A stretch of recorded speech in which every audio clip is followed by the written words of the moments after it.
Hey y'all, happy Friday. So I have out my Hebrew lexicon, which is one of my favorite things. It's really it's a good book.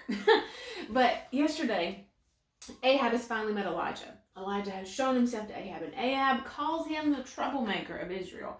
He says, "Are you he who troubles Israel? Are you the Israel's troublemaker?" And that trouble being disturbance, affliction, trouble, the opposite of shalom, peace, which is God's covenant peace, his promise to be Israel's peace. Again, we talked about the peace and undisturbed composure. And I want to talk about peace today for just a few moments. I'm going to read to you because I think sometimes we miss the depth of these words, all that is included, and by revelation of the Holy Spirit, let him really open this well up to you and to me of of what peace is, what this shalom is. So it is completeness at its most basic core being.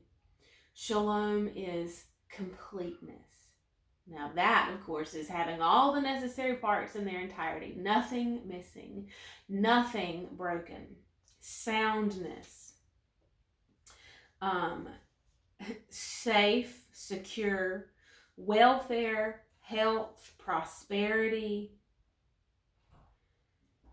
tranquility, peace, quiet, contentment, security, peace with God, peace with man. So do you hear all this good stuff? Good. All of that is part of shalom. Well-being, peace, security, safety, completeness, soundness, wholeness, welfare, health is part of shalom. And so Israel is without this right now. And Ahab says, "Are you the one? You're Elijah, huh? The one that troubles Israel, that has caused us to be disturbed, afflicted." And Elijah, tells it like it is. He doesn't make any bones about it. Elijah says, "I have not troubled Israel, but you have. And your father's house, by forsaking the commandments of the Lord and by following Baals." Elijah says, it's not me. I'm not the one who has caused trouble and afflicted Israel, or disturbance, or lack of peace in Israel. O king, it's you.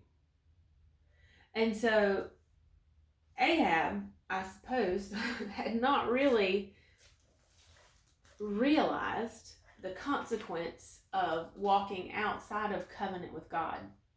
Now, I know this is Old Testament, and you can't cross or mix two covenants, the Old Covenant and the New Covenant. Thank God for Jesus Christ and grace. Under grace, when we do things that are outside of the rule of God, outside of his righteousness, when we make choices and decisions that are against his way of doing and being right, sooner or later there are going to be natural consequences to our choices. Does it change his grace? Absolutely not. Does it mean that I made a bad choice and I have to face the consequence? Absolutely. Just like, I'm talking about natural consequences. If we continue to make bad choices, if we continue to make wrong choices, then there are going to be consequences to those actions, and we're not going to like it. Is that God's fault? No. Did we make wrong choices? Yes. Is he good and gracious to deliver us and save us and call us back to himself? Every single time.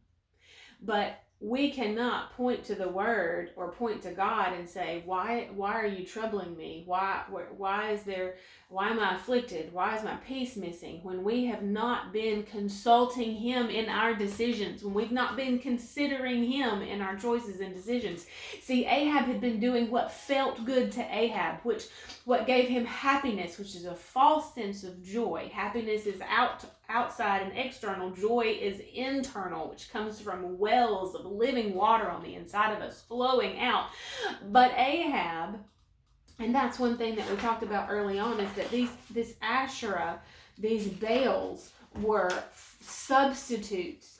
Asherah was the goddess of fortune and happiness, and see, that is a substitute source for God, Jehovah Elohim, who had said that he would be Israel's provider and Israel's source. So these gods were substitute sources of God, Jehovah's blessing and favor. And so Elijah just plainly puts it to Ahab, it's your choices and your decisions that you and your father's house, so the government, the rule, has forsaken the commandment of the Lord, and you followed these Baals. So because of your decision, because of your continual repeated decision, you've not come back and changed your mind, you continue to do this, you have troubled Israel and disturbed the peace. So next week, we will dig into the showdown. I love y'all. I'll see you then. Bye.